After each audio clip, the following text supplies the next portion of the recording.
కుమార, నేను నిత్యము పూజలు గావించే దేవగణాలు, శివాదులు, మహర్షులు, భూతులు, మహాసురులు, నాగులు, దిక్కులు అరణ్యానికేగు నీ హితము సర్వకాలాల్లో కోరుదురుకాక అని కౌసల్య శ్రీరామునిపై మాతృప్రేమామృతాన్ని ఒలకబోసింది.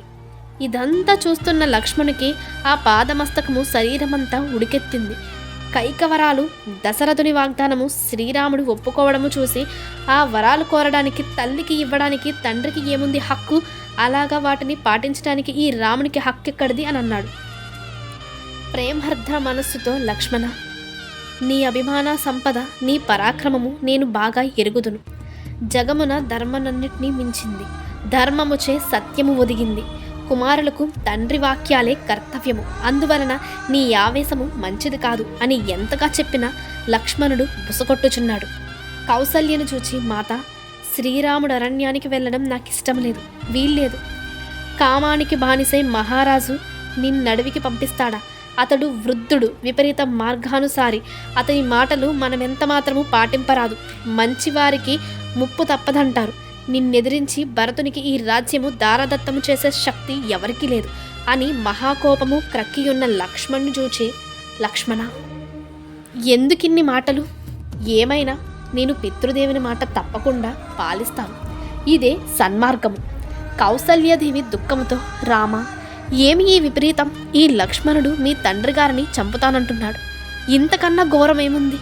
ఇంక నేను బ్రతికి ఏమి కావాలి అనగా రాముడు, మాత, నాకు పితృవాక్య పాలన ఆవశ్యక కర్తవ్యము.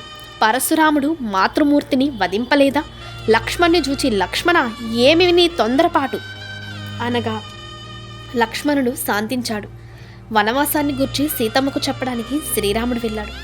సీత, నేనడవిని కేగుచున్నాను.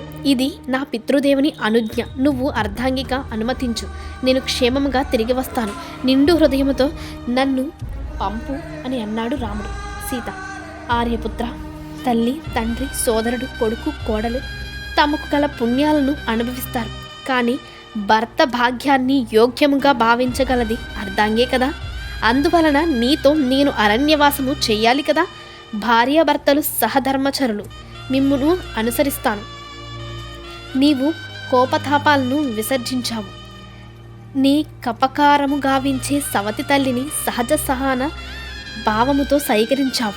ఆపై పుత్రునికే రాజ్యమీయమంటూ అటు ఇటు చూడక అంగీకరించావు. నా సర్వ సుఖానందానుభూతి నీ యందే ఉన్నాయి. అంతేకాదు, నిన్నెడబాసిన స్వర్గసుఖమైన నాకు నరకమే అవుతుంది. తన మాతృమూర్తి కౌసల్యదేవి దగ్గర నెగ్గగలిగాడు రాముడు. కానీ సీతమ్మ దగ్గర అతని నిగ్రహము నీరైంది, దుఃఖము పెళ్ళుబిగింది కూడా.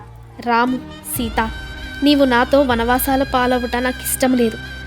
నీవు నీ నిలయమందే సర్వధర్మ కార్యాలు నిర్వర్తించు. సీత, ప్రభు, భర్త చెంతనే భార్యకు సర్వ సౌఖ్యాలు ఉంటాయి. భర్త పాదఛాయ విశిష్యతే అని నేను పూర్వము నేర్చుకున్నాను.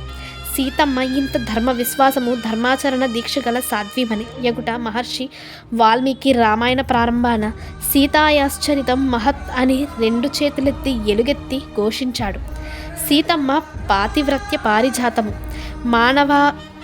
మానవాతారణమున్న దివ్యాంగనారత్నము.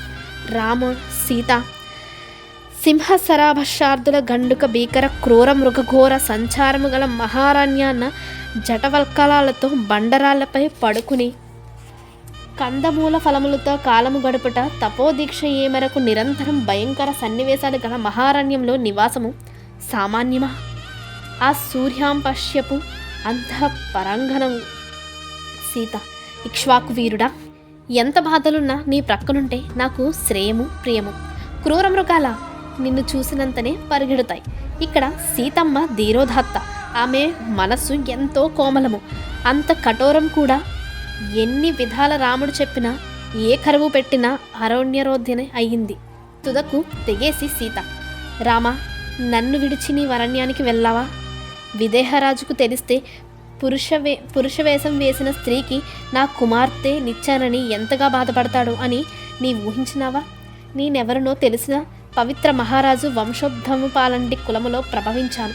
అభిమానాన్ని ఉగ్గుపాలతో పెరిగి పెద్దనయ్యాను. ఇక్ష్వాకు రాజ తిలకలను ఇల్లాలనే నాకు శిక్షణ నీయనక్కర్లేదు. సావిత్రీదేవి సత్యవంతుని విడిచిందా? సువర్చల సూర్యుని వీడి ఉంటుందా, కనుక రాముణ్ణి వీడి సీత ఒక్క క్షణం కూడా ఉండలేదు అని సీతమ్మ తెగేసి చెప్పింది. ఇంకా రాముడేమి సమాధానం చెప్పగలడు? తన్నెదిరించి మాట్లాడిన ఆమెపై కోపం తెచ్చుకొనలేదు, తనను మందలించిన మారు పలకలేదు. సీతమ్మ శీలానికి ఆశ్చర్యమందాడు, సాహసానికి సంతోషించాడు, ధైర్యాన్ని మెచ్చుకున్నాడు. రాముడు, సీత, నీకు సౌఖ్యమీయని స్వర్గభోగాలు నాకు రుచించవు. అంతుపట్టని నీ అభిప్రాయాలు లోతు తెలియక నీకే నేను కష్టం కలిగించాను. నా కన్నులు పితృవాక్య పాలన చిత్రాన్ని తిలకించినవే కానీ నీ హృదయాన్ని గ్రహింపలేకపోయాయి అని ఆమెను గాఢలింగనము చేసుకుని వనవాసానికి అనుమతించారు. ఆ ఇరువురు ఆదర్శ దంపతులు వాక్యామృతము గ్రోలిన లక్ష్మణుడు అంతవరకు చిత్తరువై తేరుకుని శ్రీరామ పాదాబ్జాలపై వ్రాలి, సోదరా, నీవు వనవాసివైతే ధనుర్బాణాలతో నిరంతరము ఇరువురను కండ్లకు రెప్పల వలె కాపాడుతాను. మీరు లేని అయోధ్య కాదు, అమరావతి నగరము కూడా నాకక్కర్లేదు అన్నాడు లక్ష్మణుడు. సీతారామ లక్ష్మణులు వనవాసానికి వెళ్ళడానికి తండ్రి ఆనతి తీసుకోవాలని కైకమందిరానికి వెళ్ళారు. దశరథ మహారాజు ఎడతగని దుఃఖార్తుడై పడి ఉన్నాడు. మా తండ్రి పరిస్థితి ఎలా ఉందని రాముడు కైకను అడిగాడు. ఆమెలో అణుమాత్రమైన లజ్జాభావం లేకుండా అంతరించిపోయింది. స్త్రీలకు సిగ్గు అలంకారము కదా. కైక కసమాయహన లజ్జ ఆర్చుకుపోయింది. అంత కఠినముగా ఉన్న ఆమెను అచ్చట గాంచిన వారందరికీ కోపాన్ని తెచ్చింది. సూర్యవంశోన్నతుడు, ప్రజా కళ్యాణాన్నే కాంక్షించిన సగర చక్రవర్తి ప్రజాకంటకుడైన తన పుత్రుడైన అసమంజసుడను వాణిని తన రాజ్యము నుండే వెలగొట్టించింది. అచ్చట గల వారందరూ కైకను చూచి శ్రీరాముడు ఏమి చేశాడని అడవులు కంపుచున్నావని నిలదీసి అడిగినా ఆమె సిగ్గుపడలేదు. సరికదా, సీతమ్మకు నారచీరలు తెప్పించి ఇచ్చింది. మహాతపస్వి వశిష్ఠుని కంఠము నుండి మాట రాలేదు.